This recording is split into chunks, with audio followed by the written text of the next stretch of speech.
আমি আপনাদের উদ্দেশ্যে বলতে চাই, শহীদ প্রেসিডেন্ট জিয়া রহমান যে বাজেট দিয়েছিলেন, সে বাজেট ঢাকা শহরের উঁচু তলার মানুষের জন্য ছিল না।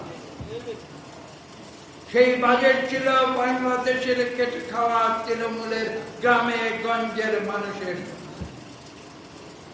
এবং এখানে বলতে হয়, তার সেই বাজেটের ফলশ্রুতিতে ৭২-৭৫-এর ধ্বংস প্রায় বাংলাদেশ অর্থনৈতিকভাবে মেরুদণ্ড সোজা করে দাঁড়িয়ে। একটি কথা গল্প আজকের তরুণ সমাজ, আজকের নতুন প্রজন্ম জানে না। এখানে যারা মুরব্বিয়ান যারা আছেন তারা জানতে পারেন। এখানে ৭২-৭৫-এ বাংলাদেশ সম্বন্ধে আমেরিকার পররাষ্ট্র মন্ত্রী বলেছিলেন যে তলাবিহীন ঝুড়ি বাংলাদেশ। পরবর্তী ৩.৫ বছরে আমি বলেছি একটু আগে ৩টি বাজেট দিয়েছিলেন। সেই সময়, সেই স্বল্প সময়ের ভিতরে তিনি যখন বাংলাদেশের অর্থনীতিকে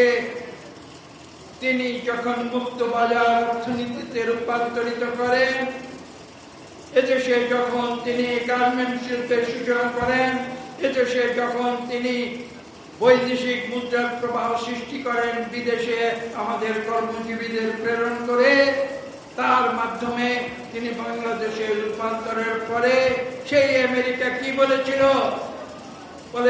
সেই আমেরিকার বিখ্যাত পত্রিকা টাইম ম্যাগাজিনে বলেছিল, শহীদ প্রেসিডেন্ট জিয়া রহমান তিনি বাস্কেট কেসকে একটি সাকসেস কেসের।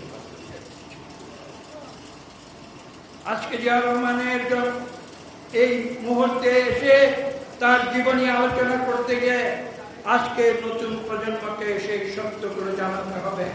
তারা জানে না, তাদের তখন জন্ম হবে। তিনি আজকে মৎস্যজীবী দল, তারা এই আলোচনা সভা, মৎস্যজীবীদের জন্য শহীদ প্রেসিডেন্ট জিয়া রহমান কি করেছেন আমি তার বিস্তারিত বর্ণনায় যাব না। আমি অন্য একটি উদাহরণ দিচ্ছি। এখানে আমি জানি না কেউ অবহিত আছেন কিনা, শহীদ প্রেসিডেন্ট জিয়া রহমান কিন্তু এক সময় ঢাকা বিশ্ববিদ্যালয় তথা বিভিন্ন বিশ্ববিদ্যালয়ের শিক্ষক ছাত্রদের নিয়ে বঙ্গোপসাগরে তিনি হিজবুল পাহাড় জাহাজে করে তাদের শিক্ষা সফরে,